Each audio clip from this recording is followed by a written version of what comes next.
First name's Donnie, last name's Glover. In it to win it for the long haul, baby. Welcome to the New Life Recovery Show.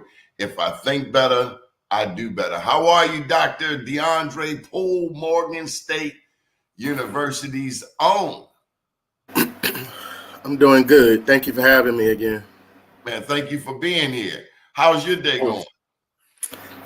It's a regular day at work.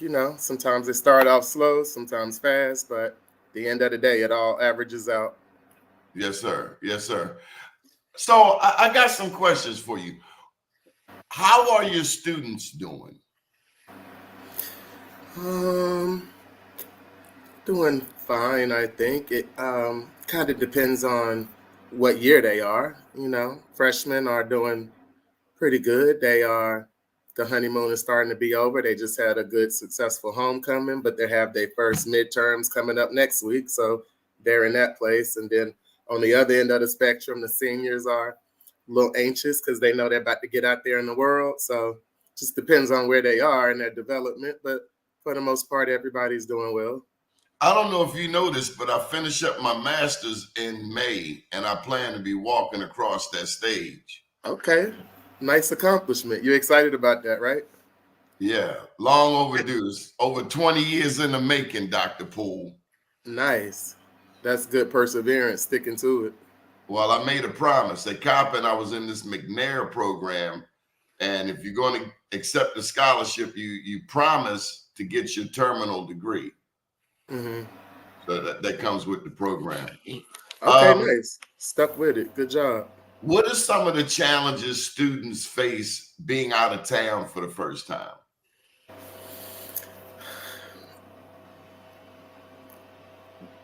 Experiencing that life change, right?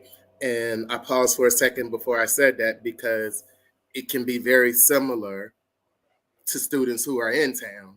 There's a lot of students as well that live in Baltimore or in the surrounding areas that live on campus. So I think the main thing is they're gaining that independence for the first time. A lot of students have had their parents' guidance. A lot of college students, Black college students as well, have had their parents' guidance all the way up through freshman year. And this is their first time having any independence. And when I say independence, I mean getting themselves up to sleep, eating, and definitely choosing times to study and complete homework and making sure they're in school on time. All of these things that we take for granted. But if those things have not been instilled in them, in high school, that can be a really, really big shock. So when you live out of town, you don't have that support. You don't have that support to be able to maybe to have a parent that can come through and talk to you or have that time off on the weekend, because along with all of that comes the homesickness as well. Then it's exacerbated through those stresses I just named. So sometimes if you can just go home and visit, you can reset yourself. But if home isn't accessible, then the stress just piles up and you're in this new situation that you must fight through. Yeah. I was in Georgia, and I understand that homesickness. And I understand that homesickness. There's no place like home, especially if other people have gone home. They might live nearby. Yeah, yes. I felt a disadvantage to some extent. A lot of times it feels like you're missing out on something at home, and you're really not, because everything can move slow. So sometimes if you could just get that visit and see, okay, it's still here for me. Because I tell my students, Mr. Glover, that college, whether you're in undergrad or grad, because there's some graduate students here from out of town as well, it's temporary. It's 4 years, maybe a little more, maybe a little less. But after that, you have all the time in the world to go back to the place that you're longing to be at. But this is a time to show yourself that you can have independence, you can live in a new environment, and you can achieve your goals at the same time. So it's only temporary. I got to tell you something else, Dr. Poole. When I was 15, 16, 17, my mother, God rest her soul, she made it her business to say, are you ready? Are you ready? at 18, you're leaving. He told me. Military or work, but you're leaving up out of here. Mm-hmm. At 18, I was on a plane to Atlanta, and I look back at her, and she's crying.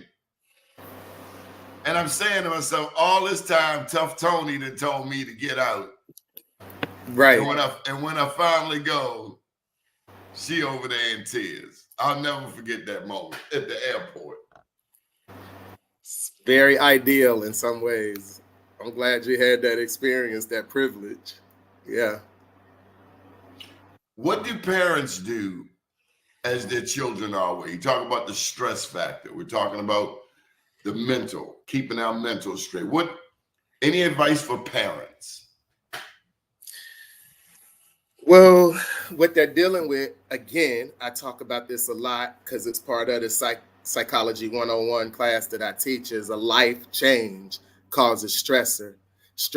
So is a stressor that causes stress. So when you're sitting at home, what you're experiencing is that empty nest syndrome.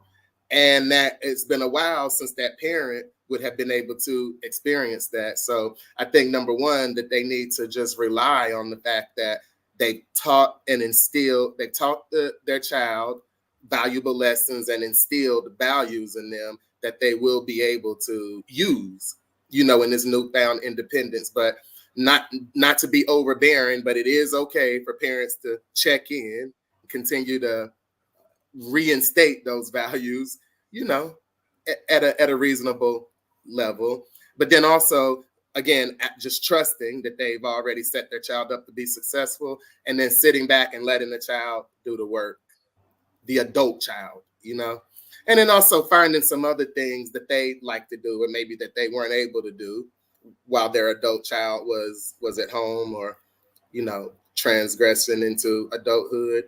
And that should definitely decrease their anxiety, trusting their child and finding new activities to do, putting some time into themselves that they most likely didn't have before. But you never stop being a parent.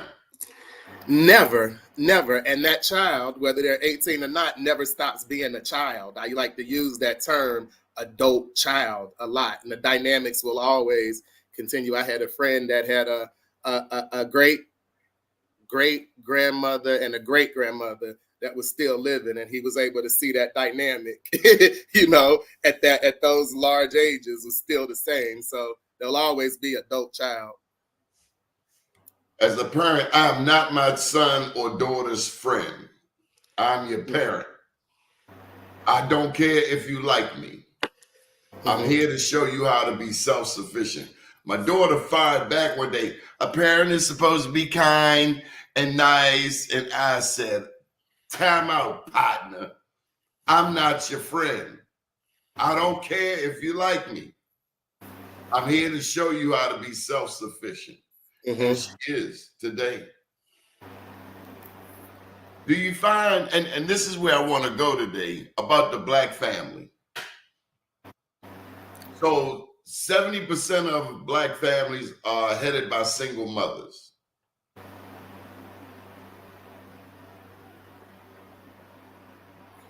Would you say that in the college, of the young people you manage in college, they are more of the 30% that come from double households? Absolutely. And I think we've talked about, kind of was going there a little bit in one of my answers, but I think we've talked about that a lot, is that as people of African descent, especially born and living in the United States, that we are used to talking about some of our oppressive experiences. But sometimes when we've been put in a situation where we're actually privileged, that is not an area that we feel comfortable in, sometimes unconsciously. And a lot of students who come to HBCUs are really no different than white or Black people who go to PWIs, in that they have someone there who was able to shape that that experience for them. They were able to shape that path, clear that path for them, whether they did it on their own and understand what it takes to make that journey, or whether they were doing it with their child for the first time. But I don't see a lot of times when when Black children come from single parent homes, there's a lot of self-rearing, and not all of them have the resources, whether they're self resources or outside resources, in order to shape that path to go to college on their own. So to answer your question, absolutely, I see that as the 30% are the ones that are here in college that had a lot of privileges, growing up, and they don't even realize it sometimes. So yeah. When I've traveled to other countries and I see poverty like we've never seen it. Maybe you see it in the Mississippi Delta or the Appalachian Mountains, but I've been in places where the toilet was a hole in the ground. Mm-hmm. With flies, yeah, I know. With flies hovering above it. I've had one or two experiences like that, and I'm gonna be honest with you, Mr. Glover. I can't do it. If I go out of the country, I couldn't do it either. I had to wait till I got back to the hotel. Right. No, I'm just saying that in situations like that, it was so triggering for me, that I can't even. I went to the DR one time to play tennis. I had to just hang out at the hotel because at some point I'm just like handing out money to people, like I felt rich. You know what I mean? This little boy followed me in Jamaica for about 3 miles. Yeah. And then when I finally went into the store to get change to give him like some of the 20, the shop owner kind of looked at me like, just give him the 20. And it's like, hold up, partner. First of all, this is your country. Number two, you don't know what it took for me to get here to Jamaica to get a few days of R&R, because they look at us as Yankees. And just, I'm not saying everybody, because wherever you go, there's always good and bad and all. But there's this perception that we are rich. Mm-hmm. And we might have a few more dollars than you have, but best believe we got to struggle when we get uptown. We have our own struggle, whether you see it or not. It's irrelevant. We know what we got to do. Gas and electric, water bill, phone bill. Some people got the cable bill, your mortgage, your rent, your car insurance, your children, what have you, food. In Jamaica, you can pick food off the trees. Yes. In places. Yeah. Ain't no picking them off those trees around here. Yeah, we have a lot of students, going back to your earlier question, and students from out of town. There's a lot of students from out of the country, and I came here to Baltimore from North Carolina. Being 2 states away was very difficult. So a lot of the ones that come from out of the country have really, really difficult paths. I couldn't even imagine how it feels. One of the things is insurance. Insurance can sometimes be difficult if they need any type of medical services here.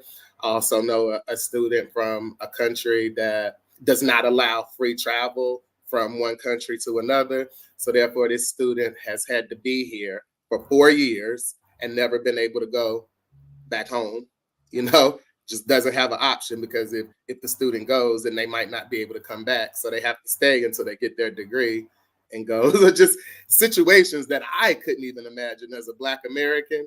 So being away from home and coming to college is tough. Yeah. Now, while I started at Morehouse, 7 colleges later, I finished at Coppin State, and Morgan was on my tour for undergrad. But there was a sister at Coppin, Patricia Njenga from Kenya. Mm-hmm. She was mothering her 2 younger sisters and carrying on average like 22 credits. Oh. And we were in the Ronald E. McNair Post-Baccalaureate Achievement Program. You get the scholarship, but you promise to get your PhD. She so inspired me, because I said to myself, if she can come all the way over here, take care of her 2 little sisters, and carry at minimum 22 credits, I know damn well I can take 20 credits. Yeah. A lot of international students really work harder. They have a lot more riding on it sometimes, or maybe they perceive that they do, or whatever the case is. I just remember I used to be in the dorm room with a lot of people from Trinidad and Tobago. And the same thing, they'd be taking 21 credit because if you take anything over 18, you have to get permission to even take it. You know what I mean? And I would be with my little 15 working as hard as I can. And That they'd have part. 22, and I was just like, have at it. Yeah. But doesn't that say something about how other people can view a situation like, I got to get this, a hunger, a persistence, a gratitude, even that I was in that 15 credit crew too. Mm. Yeah, I think so. But their reality is theirs and ours is ours. I mean, there's something that can be said about what you said, her working so hard with all of this and with the two kids. That's not necessarily ideal. I think as African Americans, because of our history, we're used to saying work harder, harder, harder. But I don't know, maybe 18 a semester or so, and some internship or something would be just as good as working yourself to the bone. We don't need to do that anymore. It's like charging a battery. If that battery is only charged up 10%, you're only gonna be able to use it for 5 minutes. We are the battery. You have to be charged up, definitely. If not, then we're dealing with sleep deprivation, which could cause irritability and all type of things. That's one of them, especially if you're dealing with children. You know what I mean? So it's a give or take. It's all about the perspective. But just because somebody's coming from a country that has a perspective of I need to work harder and harder and harder doesn't necessarily mean that that's the prototype perspective or the perspective we should be working from. But we shouldn't be sitting around twiddling our thumbs either. So, like anything, it's about finding that balance. Any thoughts on entitlement? Are we more entitled today than our parents and grandparents' generation? I don't know if I would call it entitlement. I'll tell you what I do see with my students is that disregarding history, you know. So, like, for example, when I was growing up, that's when we talked about this a little bit last time. That's when hip hop music started. Came up when I started to listen to music when hip hop music came about. And as you know, hip hop music has a lot of sampling. So I was the type of person, and I just assumed my peers were like that too. Is like when I heard that song that was sampled, I was interested. Well, where does this song come from? Who sings it? Why are they sampling it? And ask my family about it. What was it like when y'all were listening to this and blah blah blah? Back then it was love music. Yeah. But now when I hear they still do sampling now I don't hear students even interested in anything about what happened beforehand. And so I don't know if that's adding to the entitlement, but I definitely see that as a negative shift that's happening. Is you don't have to go through bad things in order to learn. Try to tell young people that. That's why we learn history. You can go through things by recognizing the mistake that your parents and other forefathers made or almost made, learning from that and saying, when I get in that situation, I'm not going to do that. I'm going to go past that, and make some higher level mistake that not even my parents made. But if you're disregarding them and not understanding that they went through the same thing you went through just without the internet, then I could see that leading to some form of entitlement. Yeah. Do you find that our young people are as race conscious as previous generations? Absolutely not. And I tell you, it's the best way. I watch a lot of reaction video. I don't follow young people. I don't hang out with them. I don't listen to their music, but I do watch reaction videos on YouTube of just different things to kind of see what the young people are talking about. And as a young people, like there's a whole debate that goes around every so and often. If people who are not of African descent should be allowed to use the N-word, and there are a lot of young people, most of them being from up north. I hate to say that, but there are a lot of young people who don't care. Not only who don't care, but who will argue with the Black person who does care. you know. I just don't remember that happening a lot when I was growing up. Now, I did grow up in Greensboro, it's a little further south, but so absolutely with the race consciousness, no, I think that they kind of feel like more of this equality. You got to think about it. We have a black president now. You know, growing up, we didn't know how that felt to have a black president. But these students now are born with that. So I do think it's a elevated sense of I can do whatever I set my mind to, you know, and that's not always the case if you're not conscious of how to attack whatever goal you have. Yeah. So so it's bad. I don't like to see that for our young kids. It's bad, and I'm really worried about our community in that regard. I don't use the N word in public. Mm-hmm. I don't want to give anyone Make them feel permission comfortable. Yeah. to say that in my presence. Yeah.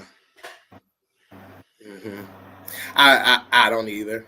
I'm kind of with you with that. You Especially know. on media.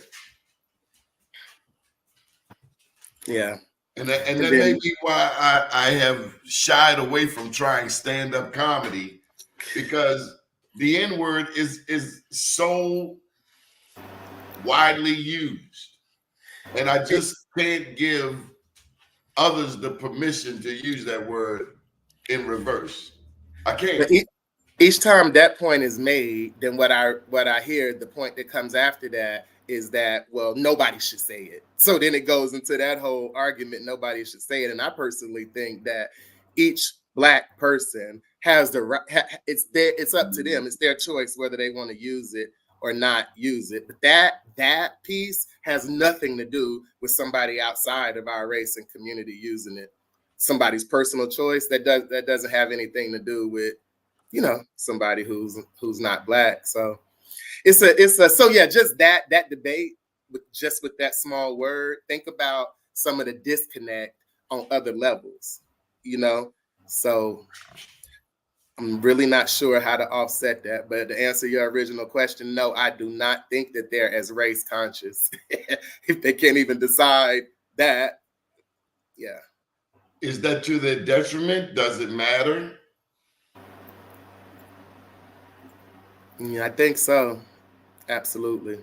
I think so, because then we don't have the ability to support each other, you know, if we can't get on the same path. And when I'm talking about support, I'm talking about in some of these industries, you know, that we're in. And so I see a lot of problems with that. I've seen it, and I just don't see that getting any better. And I hate to have that attitude, you know, about our community, but it's tough. Something significant would have to happen. Maybe a shift in some of the messages that music puts out or something. But you know how that goes.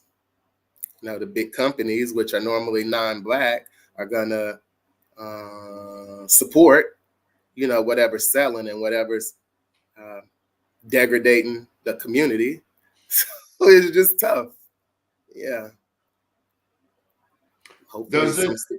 does it impact professors on a black campus? I mean, let me back up. And I'm not trying to get you in any trouble, so I certainly want the company definition. When we think of HBCUs, what is the mission? Or put differently, why should we support our HBCUs? Well, you should support the HBCUs specifically for the education that they have to to offer. Period.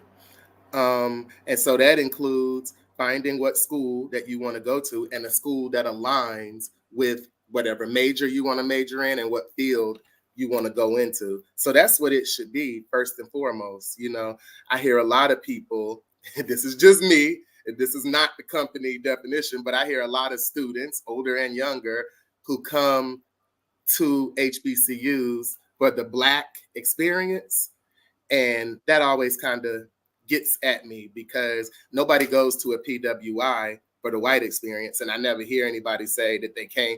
I see some people, but not as many as I want to say that they came, not just here, but any HBCU, for that education that that school had to offer. So That's what I would like to say. Now, once you get to the HBCU, I mean, I'd be lying if I wouldn't say that there is a component that has to deal with race when I'm talking to my students, because I have a book that is culturally sensitive. So there are a lot of studies inside of the book about things like when African Americans are at the doctor, they're not believed as much when it comes to pain when they are reporting being in pain and pain management. That can go into a conversation about Black women, dying at disproportionate rates when giving childbirth and things of that nature. So there is a component, of that here if you come here, or any HBCU. But I would like to see that they're going specifically, for the education and to improve, expound, off Yeah, of I that think of education Dr. that they J. learned. Marion Sims. He was known as the father of gynecology, and he experimented on Black women without anesthesia. He did surgery on Black women without anesthesia. Mm-hmm. I think of Emmett Till. I think of Tulsa's Black Wall Street. I think of the massacre there in North Carolina. I think of the massacre in New Orleans. I can't forget the history. I can't forget George Floyd, Mm-hmm. Eric Garner, Trayvon Martin, Mike Jones, Freddie Gray here in Baltimore. Yeah. I know that race is something that this country has failed to address. Mm-hmm. And yeah, I like reparations. Dr. Ray Winbush at Morgan State University, he's big on reparations. I think that should be something that's that's a household conversation. And then we'll say something else. Do you think that we as Black people are a monolith? Absolutely not. I disagree with you. Mm-hmm. We have a common enemy, and it's racism. Mm-hmm. That makes us a monolith? Because I'm gonna tell you, a lot of people when they come here, they'll say they want diversity. I've heard that. I want to be somewhere more diverse, but we have people from different countries, different continents, and it's not just people. They got the same damn problem in Africa that we got here. European colonization, or in this country, slavery, and it's the same enemy, racism. I know. Tell me about it. I've had conversations with people about that. The challenge is that before our Nigerian brother, whether he's Igbo, Yoruba, Edda, Echo, or Hausa, before he gets to meet me, he's already been brainwashed. Before I get to meet my African brother, I've already gotten images of Tarzan in my mind.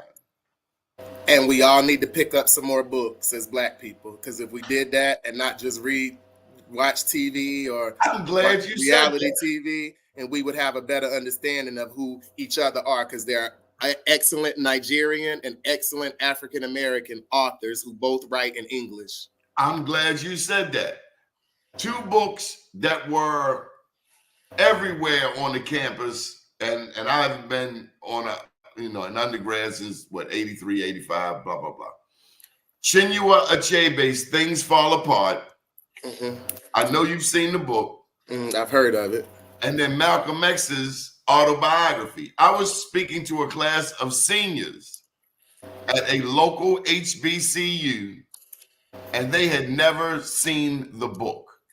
And That's so exactly what I'm talking about. Help me out with this. What in the heck is going on? I mean, the Bible says that wiser but weaker, the next generation, wiser but weaker. Who could miss? And so, like with AI, that's what I was talking about when I was going on that spiel earlier about researching and stuff. That's exactly what I'm talking about.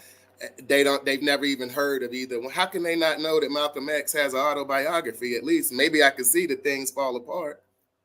But Things Fall Apart, that used to be in every freshman class at Morgan State. Yeah. But that's not a good sign. Why aren't we reading? I don't, because it's not cool, because the media doesn't portray it or promote it, because our parents don't portray it or promote it. Pick something. I'm not sure. I mean, it's a number of reasons. I saw my grandma reading the newspaper every day. I saw my dad reading it, but newspapers are transitioning. And I don't know if I told you, but this is my latest book, Journalpreneur, and it's about how I built this media empire and bemorenews.com. But that's one of the things we discussed. Newspapers are dying. Yeah, You don't print even media. see newspapers anymore. You might see them in a Royal Farms or a 7-Eleven, but newspapers aren't out there anymore. So everything is digital. Everything is on the phone. Yeah, but I don't think that newspapers are transitioning to digital well enough. Do you They're think not. so? And that's why we killing the game at bemorenews.com, because we were born, we're digital natives. We never had a newspaper. Yeah, right. So streaming, when COVID hit, we started streaming, and that's how we developed this whole new network, Black USA. Yes, newspapers have to pivot. I wish that I don't mind, saving a tree and not printing things as much, as long as they were still because there are some things that have moved over, to digital better, but I don't see people logging into their internet to read the newspaper. That's a problem. But They yeah. are. It's digital news now. Mm-hmm. Somehow I don't know that that's as accurate as print media. By the time it hits a newspaper, it's old. Mm-hmm. It's not news. I mean, you think back to, I forgot the term, but Twitter, was it Red Summer?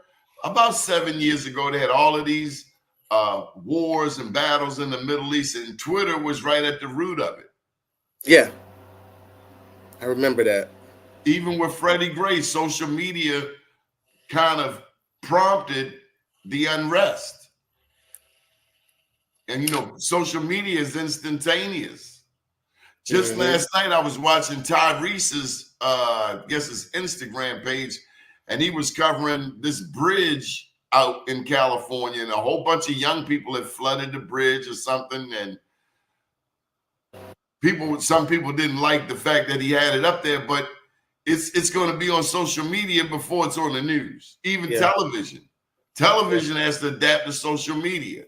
Yeah, that's true.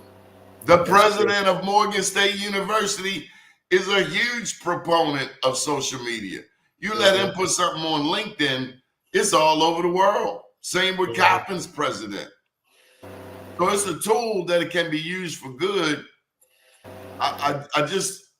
I'll never forget the experience of reading Malcolm X's book in 3 days. I was 15 years old. It's still with me today. He put a quote in there I still remember. He said, "I'd rather be what I am, a black man, than to claim membership with the most favored of any other race. I've been made sad when members of this or that particular race start claiming rights and privileges or certain badges of distinction on the grounds that they belong to this or that particular race, regardless of their own individual worth or attainment. Merit is in the long run recognized and rewarded. I say that here not to call attention to myself as an individual, but to the race to which I am proud to belong." I don't know that I'm going to get that off of here. I don't know that I'm going to, but I'm old. The same way, got you.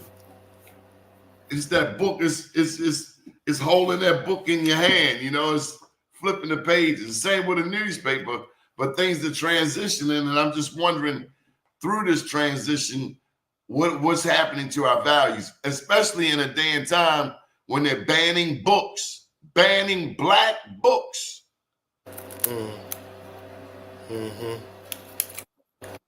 I'll tell you something else. This is my second book, I Am Black Wall Street. The information in here is not taught in our schools. I went back to my elementary school teachers and asked them, had they ever heard of Black Wall Street? And up until prior years, they hadn't heard of it at all. So there's so much of our history we don't know, and I think we're losing because, Ida B. Wells, W.E.B. Du Bois, Marcus Garvey, their stuff is in books.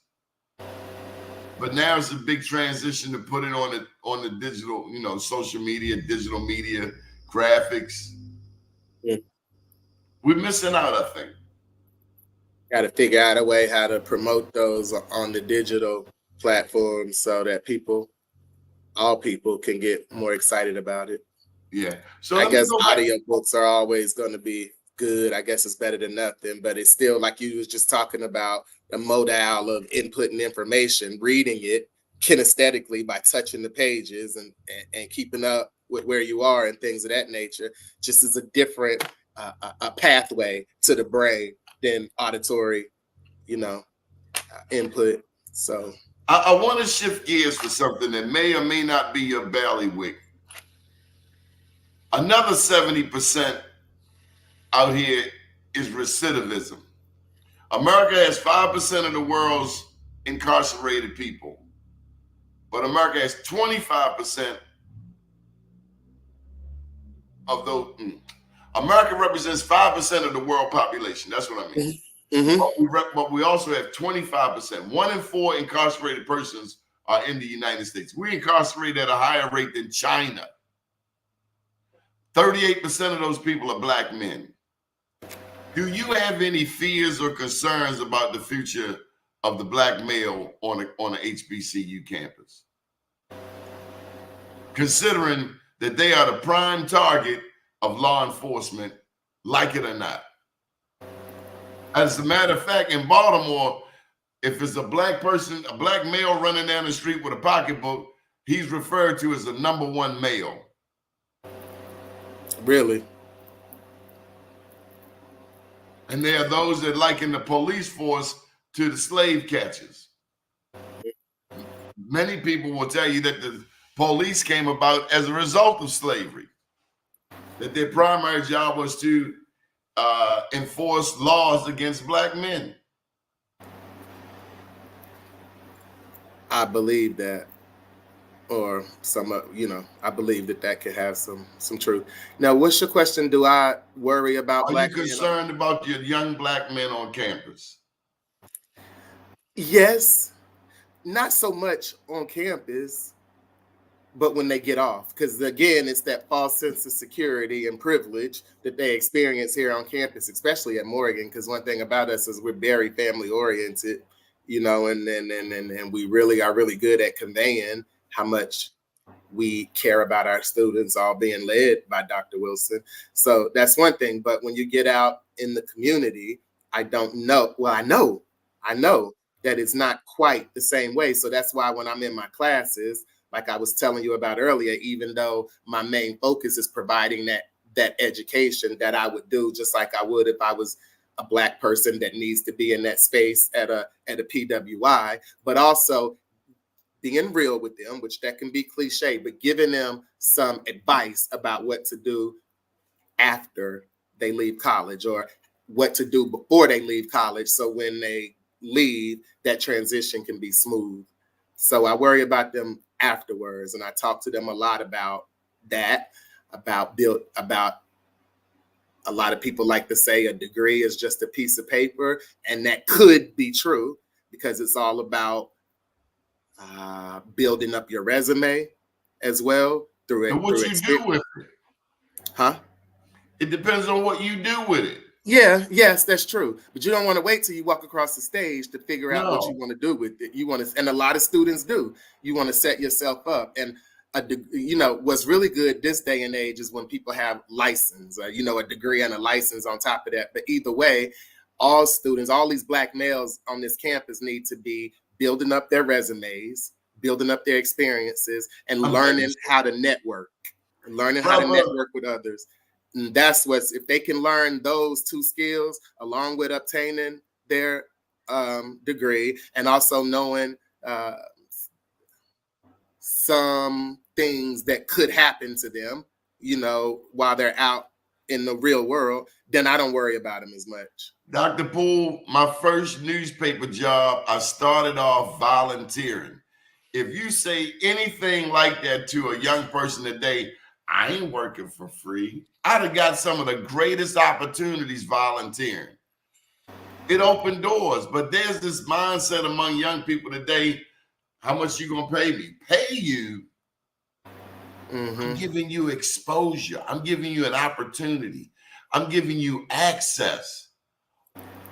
What do you think of that? I'm gonna pay you to open a door for yourself. Mr. Glover, it all comes from home too. I was thinking about students that I have, and sometimes they can get some of those, when they're in school, and sometimes family members can pressure them to get out there too quick, or like do things like work, while they're in school, and not so much trying to get them to work in the area that they want to go in after school. So more like this instant gratification type of thing instead of planning forward. So a lot of times what you're saying are a lot of messages that they get from home. Some of our students, don't necessarily get most of the support from home to even be in school. Where do You they know get what I the mean? support from? Where do they get themselves and the faculty and staff on campus? Yeah, a lot of them have a lot of pressure to be self-sufficient, monetarily, with money, be able to I'm take care of gonna keep it themselves 100 early. for you. I'm gonna keep it 100. It's you and I have both heard rap songs where a rapper is paying a young woman's tuition, or where a young woman is stripping. It's a reality. Those are such, yes, but you know what, Mr. Glover, those Come are on. so, when you listen to it on the radio, it seems like, oh, this is an opportunity, but there are very, very small times that those actually happen, where a rapper is really paying a woman's tuition, or where stripping is really paying all her tuition. That's not happening a lot. They may go out there and have these dreams, and they're going to fall short of those dreams. You know what I mean? But for that to actually happen in a way that can elevate themselves, leave that for the people that you see on reality TV, and that's it. That's not reality. That's the problem. That's the problem, because we have not only our students but adults that actually think that type of thing could happen. No, no, no, no. Nobody wants to just throw their money away, you know. So so yeah, no, that's not how that happens. Most of the time, people come to college, they have to work hard, they have to apply for grants and scholarships, they have to work hard on top of that, and then go on and maybe have some relief afterwards. That's the whole point. But yeah, stay away from the rap songs. Listen, or any songs other than, something that's inspirational. Listen to it for entertainment values, but do not apply your life to those myths. You know what I mean? And as we see with the major entertainment trial that's captured America, do we really want to be a rapper? I mean, And do it we seems really, like they got more drama than anybody. My any God. any entertainment industry job, and even further, as parents, do we want, you heard, I mean, I know you heard about the 9-year-old. Do we really want our children to be in an industry like that? No. I'd say no. Stick to gospel. Stick to gospel, definitely. Even adults aren't safe, let alone children. Yeah. Malcolm X said that entertainers are not our leaders. But yet, Barack Obama and Hillary Clinton both called on Jay-Z. Because they know that they can get some motion like that. Unfortunately, they're aware that that's their best option, to call on Jay-Z than, somebody else that's less known. And then I got to tell you what I saw last night. I said I wasn't going to talk about it. I saw these grown black people had T-shirts on, Blacks for Trumps, Blacks for Trump. And they were dancing the hip hop songs like they didn't care. And I was like, oh my God. How much you think they were being paid? I don't know. I was sick to my stomach. Yeah. Here this man said that as this first day as president, he's gonna kick out all of the Haitians. And that's where the history is so important. How many of us know why so many non-blacks hate Haiti? How many of us know why Haiti is so despised? How many of us know how egregious it was to see those Haitians come across the border to be met by men on horseback with whips? Yeah, but how many people know the history too, Mr. Glover? Because that's not the first time something like that has happened to the Haitian community. And how many of them know, like, for example, what the Clintons took the Haitian community, They robbed them. A lot of things, yeah. They went down there, Hillary went down there and robbed Haiti. Oh, nasty self. So, we have a president of African descent, a president running, vice president who's running of African descent. These are some questions for her. What do you plan? How do you plan to support the Haitian community? That's a good question. Right? It's been said that she needs to better tap into the Black community. I'm gonna tell you a real story. This is a true what did story. Did Obama support them? The Haitians? Yeah. Well, I don't know if he supported the Haitians. I know he was responsible for killing Muammar Gaddafi, an African president, which is technically against international law to kill a sovereign head of state. What Obama did do that I like, he stayed married to that Black woman and father to those Black girls.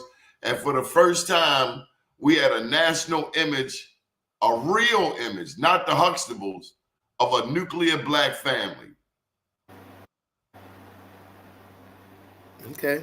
It's a small takeaway, but it was a visual image that sticks with many people to this day. A lot of Black women got Barack and Michelle on their profile pictures in their collection. A lot of Black women. It did touch us. But this lady Kamala, she might have to do some more convincing of the Black community. I think people are pretty much set, but well, I do like the fact that she went to a HBCU and that she's a AKA from there. That's what's really, for me, the final selling point for me, because Barack and Michelle, bless both of their hearts, definitely. But, Barack and Michelle were privy to some privileges that a lot of us are not. Michelle got some and hood they both went to Ivy League schools. Michelle got some hood in her. You can see it. They both went to Ivy League schools, which most of us will not go to. And those are great accomplishments, but those are great accomplishments that I don't want our kids looking to try to accomplish unless they know how to network and utilize their resources. Because, I think we need both. Mm-hmm. I think we need the HBCU experience. I think we also need the Ivy League experience. We do. We do need Black people in spaces that we're not at. We need Black people in every single space that we can think about in the world and in our country. But before you set our kids up with a dream, because when somebody tries to reach a goal and a dream and they don't get it, that causes frustration when a dream is blocked. If you're going to tell them to strive for something, you need to give them the tools for that. And nobody's getting into an Ivy League school that's Black unless they have some way to network to get there. Somebody has the necessary preparation. Huh? They need the necessary preparation to compete on that level. And so, and again, I'm not at all trying to get you to go against the company. Mm-hmm. But do our Black professors on a Black college campus always get it? Because some of them act like they working for the enemy. That's when we get into that Black people not being a monolith, because not all of us are the same. Should they be at a Black college? If I'm coming to the Black college for the Black college experience, should I have a professor? Because some of them academics are out of touch with reality. Should you have a professor that what? It's not encouraging me to go on and be my best. Mm-hmm. I mean, you should never have somebody who is causing harm to you. Hopefully, is back to what I said before, is that professor providing quality or at least standard education for that student. But what you're speaking about and what I'm saying, a different type of professors, that's indicative of the real world for these students. You know what I mean? So some of the But I can experiences get that that they at a might, traditionally white school. huh? I can get that at a traditionally white institution. Yes, you I'm can coming also to a get black campus, and I'm you can thinking I'm also get a supposed to get that supportive. extra nurturing that I'm only going to get from my own. But if you're going True. to kick me in the butt just like they're going to do at a traditionally white institution, what's the point? I get you. Well, so you can have that. It depending. Now, it's one thing to kick somebody in the behind and not give them anything, not give them any way to success. But I don't necessarily operate like that. But I do believe that's You just. care. It's obvious you care. But I've had some professors, even at a They're black just more school. about business. They're just more. I've been in 3 black schools: Morgan, Coppin, Morehouse.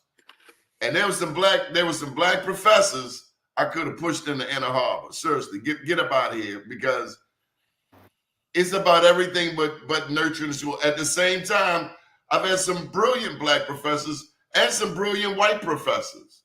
But I'll tell you one thing, and this goes back to Clark, Atlanta. You had any supportive white professors? Yes, actually one at Morgan.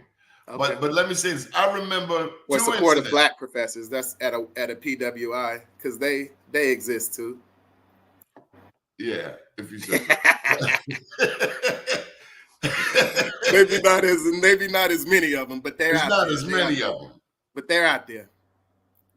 It should be about just academic excellence and the pursuit of that. But people bring their stuff to the table. A lot of times, black professors are busy trying to do other things to make ends meet. They're not giving their students all of the attention that the student needs. Yeah, they have to work 2 and 3 jobs. Right. And so they end up taking on assignments from their students in this school, and they can't fulfill it. I mean, if you come out of a black school, you've been hazed. You should get 2 degrees. You do. You do. You get the one you have and the hard knock life one. The school of hard knocks. Dealing with black people degree. What were you about to say? You were about to tell a story about Clark, Atlanta. I had a white professor who told me that, what did he say? That the principles of science and math came out of Greece. Okay. And we all know that the Greeks learned at the foot of the Egyptians. Yes, before race mixing. And I had a similar white professor say the same thing to me in grad school at Morgan. All of the girls graduated, or they did well in that particular class. And I got my grade, but I remember I was the only one that bucked. And so I was faced with, do you stand on principle or just give this? I wasn't writing that on my damn paper. He said the first civilizations came out of Europe. And it's like, boy, go sit down. I'm not saying that. I knew better at 18 years old. I knew damn well at 30, 40, I'm not writing that. I'm not. That's a really oppressive thing that he did. Yeah, it was. Not only to come to a black school, but a black HBCU, Yeah. knowing that these things are, not true. And to say that, it shows his intent, his thought process, and his level of ignorance, audacity, and disdain. It's just on another level, and that's kind of scary, to be honest with you. I ain't gonna say his name. I'm gonna respect the institution, but I'll never forget it. And I was not saying it. I don't care. At the same time, shout out to Dr. Carla Jackson. She brought me back into the continuing studies program. I think she's no longer at Morgan. It's a sad thing that she's gone, but I love how she supported my academic efforts, and I will always support her. So, there's some good white people, there's some good black people, and there's some other people that shouldn't be teaching anybody's child. Mm-hmm. Shout out to them all, especially the good ones, the good black ones. How can people at get in touch with you? HBCU and PWI. Yes, sir. How can people get in touch with you, and what are some of the services that you offer at the counseling center? We offer all of the usual mental health services. There's individual and group counseling, consultations. We do outreaches. We do mental health first aid training. That could be something, you and I could work together with. We do all of the above, services, therapeutic services, outreach services, training as well. You can reach me at our Instagram, Morgan Counseling Center. My Facebook name is just like you see on the screen, D Poole. I have my own personal Instagram as well. The name is a little tricky. It's Reloaded 5 because that was my line name. I graduated here. It's not translating into the profession the way that I want it to, but I'll figure out, how to fix that at one point. But those are all the ways you can reach me. You can reach me through Mr. Glover. Yeah. I always wanted to pledge, but back in undergrad, I didn't have the money for it. I think you needed like $1,000. Plus the dudes who were pledging, they were trying to get girlfriends, and I didn't have that problem. He had a problem with the money too. Thank God I had the money was funny. I had a refund check back then, So some of my line brothers, whenever we get our refund, we just kick the money back to the other person, and then when that one got it back, we paid. We had to work it out like that. But yeah, those type of organizations as well, it can be expensive, but it's all worth it. It's a business, Yeah. We need organizations like that for the betterment of our community. Yep. What do you love about your job most? Well, I've always loved Morgan because before I came to Morgan, I had to deal with a lot of adult responsibilities that most teenagers and children shouldn't. So when I came here, I was able to be developmentally on my level. I was just able to be that age. And so I always loved it. I was a star tennis player here, so I was always pampered and treated well. And I would have stayed at Morgan, but they didn't have the graduate programs that back then that they have now, which I'm happy to see a lot more graduate programs. And so now that I'm back, it's just being back at home, but on a different level, on a level of a professor, of a counselor, of an assistant tennis coach. Those things I still get to have my experience at Morgan, but now I'm just much more evolved. It's almost like, how when we used to watch our favorite show, The Different World, how some of them they started out as students, but as the show progressed, they actually started to work at the place or whatever. So now I get to live my second half different world here. So it's amazing. My life is the same as it was when it was 19, just when I was 19, just on a higher level, and I like it. Well, I can tell you that Morgan has been a part of my family for a long time. My dad went there, but Sunday mornings, my mama would play WEAA. Gospel Grace. It was the greatest gospel show, and it still is good still today.